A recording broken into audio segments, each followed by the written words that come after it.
나는 6살 박오키입니다. 예쁜 엄마와 사랑방에서 지내는 중학생 작은 외삼촌과 함께 살고 있습니다. 정말 식구는 엄마랑 나 둘뿐인 거죠. 우리 엄마는 정말 예쁘시거든요. 그런데 사람들이 자꾸 엄마를 과부라고 불러요. 과부라는 소리 들으면 외할머니 표정이 좀 슬퍼 보이시던데 난 잘 모르겠는데 혹시 아빠가 없어서 그럴까요? 제가 아버지가 없거든요. 우리 아빠는 나 태어나기 한 달 전에 돌아가셨대요. 난 아빠 얼굴... 그래도 사진을 본 적 있어요. 엄마 화장대 위에 항상 올려져 있었는데 진짜 아빠 살아계셨으면 최고의 아빠였을 거예요. 정말 잘생기셨어요. 여기 이 지역으로 부임한 학교 선생님이셨대요. 여기 왔다가 엄마 만나고 고향으로 안 돌아가고 외할머니 옆집 얻어서 결혼하셨다고. 이제는 그 사진도 못 봐요. 외할머니가 치우셨거든요. 그런데 오늘 실컷 놀다 집에 들어오니까 웬일로 큰 외삼촌이 사랑에 와 계시는 거 아니겠어요? 어떤 낯선 아저씨랑 같이요. 네가 오키구나. 안녕하세요.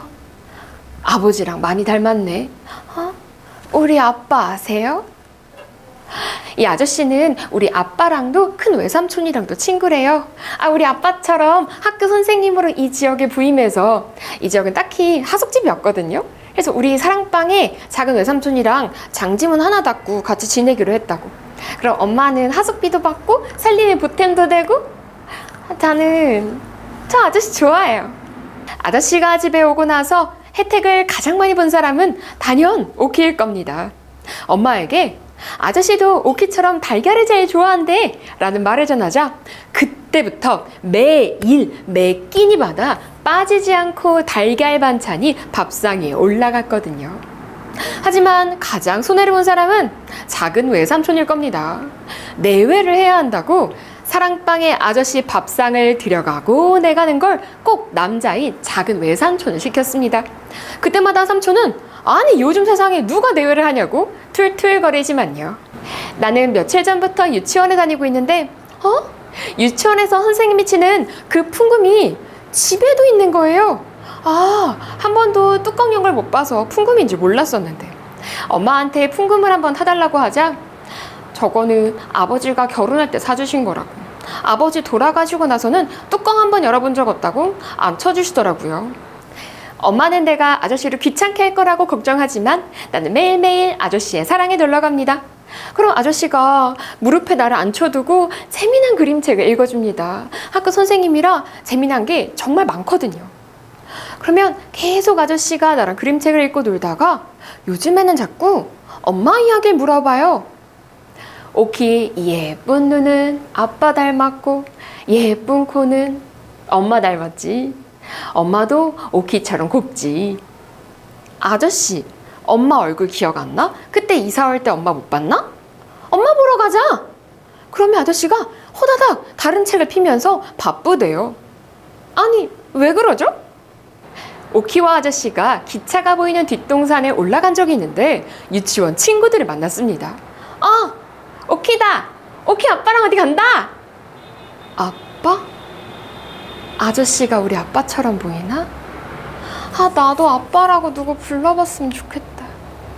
아저씨, 나 아저씨가 우리 아빠였으면 좋겠어. 오키야, 그런 말 하면 못 써. 아저씨는 갑자기 상기된 얼굴로 그대로 사랑으로 돌아가고 오키는 영문을 모릅니다. 당연하죠. 6살짜리가 아저씨가 왜 자꾸 엄마 이야기를 묻는지, 왜 아빠가 되어줬으면 좋겠다는 그 말에 화를 내는지. 다음날 아저씨가 화가 풀렸나 안 풀렸나 궁금한 오키가 사랑에 출입하여 엄마와 함께 예배당에 간다는 이야기를 합니다. 그리고 예배당에서 기도 시간이 되어 조금 지루해진 오키가 고개를 들어보는데 아니 아저씨가 와 있는 거예요. 남자 좌석 쪽에. 엄마, 아저씨가 왔어. 그때부터입니다. 엄마는 그때부터 절대 고개를 돌리지 않고 앞만 보고 얼굴이 굳어져서 단 한 번도 웃어주지 않았습니다. 오키는 알다가도 모르겠습니다. 요새 어른들이 왜 이러는지. 주말이 끝나고 유치원에 다녀왔는데 아니 매일 문 앞에서 기다려주던 엄마가 없는 것이 아니겠어요? 오키는 엄마를 조금 골려주고 싶습니다. 그래서 바로 벽장으로 들어가 문을 닫습니다. 왜 우리 어릴 때 많이 하던 벽장 속에 숨는 장난이요. 곧이어 엄마 목소리가 들립니다. 아니, 간식 사러 갔다 왔더니 이 아이가 어딜 갔지? 올 때가 됐는데. 오키는 엄마 목소리가 들렸지만 예배당에서 엄마가 한 번도 웃어주지 않던 것이 떠올라 조금 더 골려주려고 밖에 나가지 않습니다. 그러다가 자기도 모르게 흥건히 잠에 빠집니다. 이게 뭐야? 잠에서 깬 오키에게 보이는 건 깜깜한 벽뿐이었습니다. 6살 어린 아이라 자기가 잠들기 전에 스스로 벽장 속에 들어왔던 걸 다 잊은 거죠. 그냥 내 눈앞에 있는 그 깜깜한 벽이 무서울 뿐입니다. 오키는 울기 시작합니다. 깜짝 놀란 엄마가 벽장 속에 있는 오키를 찾아내고 엉덩이를 매섭게 칩니다. 이놈의 자식! 이놈의 자식! 내가 엉엉 울자 엄마도 같이 울기 시작하는데 오키야 미안해. 엄마가 미안해. 미안해. 때려서 미안해. 엄마 오키밖에 없어. 오키야 울지 마. 오키야. 엄마 오키밖에 없어. 유치원에 마치고 집에 돌아오려는데 어제 서럽게 울던 엄마 얼굴이 떠오릅니다. 엄마를 조금 기쁘게 해드리고 싶은데 엄마는 꽃을 좋아하시지? 유치원 선생님 책상에 개나리도 아니고 진달래도 아닌 예쁜 꽃이 있던데. 오키는 그대로 교실로 돌아가 선생님 책상에서 꽃 두세 송이를 살짝 빼내옵니다. 엄마가 좋아하겠다.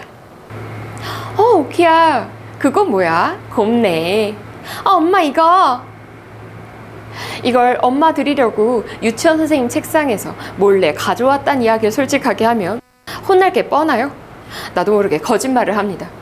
이거 사랑 아저씨가 엄마 갖다 주래.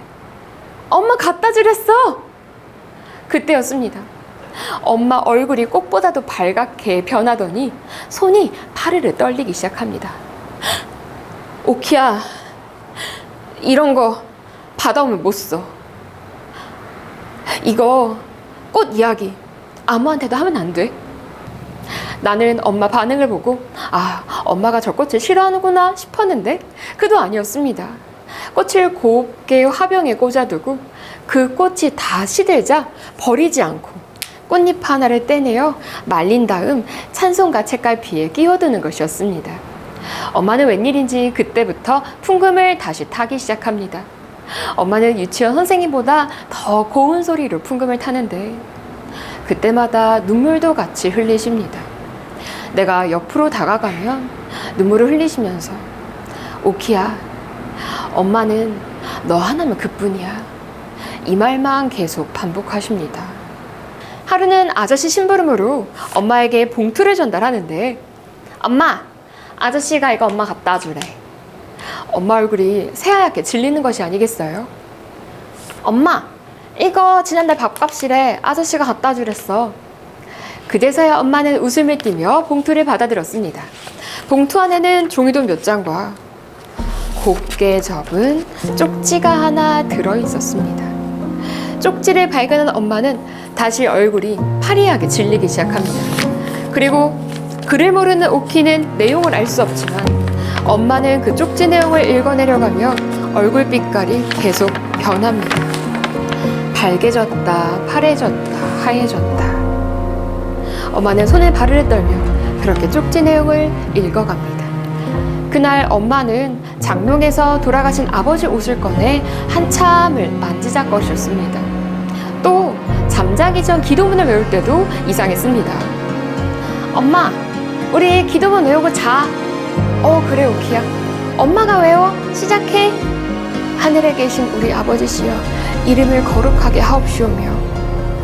엄마는 매일 외우던 기도문을 끝까지 외우지 못하고 같은 구절만 반복하는 것이었습니다. 우리를 시험에 들게 하지 마옵시고, 우리를 시험에 들게 하지 마옵시고, 우리를 시험에 들게 하지 마옵시고. 엄마, 뒤에 까먹었어? 뒤에 내가 할게. 다만 악에서 구하옵소서. 대개 나라와 권세와 영광이 아버지께 있사옵니다. 아멘. 엄마는 요새 참으로 이상합니다. 매일 밤마다 풍금을 타고 찬송가를 부르고 눈물 짓고, 그리고 꼭 마지막에는 오키를 안고 이렇게 말합니다. 오키야, 엄마 너 하나면 돼. 유치원 방학날이었습니다. 오키야, 아빠 보고 싶니? 엄마 나도 아빠 하나 있었으면 좋겠어. 오키는 아저씨를 아빠 삼아 주었으면 좋겠다 싶어서 일부러 아양을 떱니다. 오키야, 오키가 아버지가 없는 건 아니지. 돌아가신 거지. 오키가 아버지가 있는데 아버지가 또 생기면 사람들이 욕을 해. 세상이 욕을 한다. 오키 아직 어려서 몰라.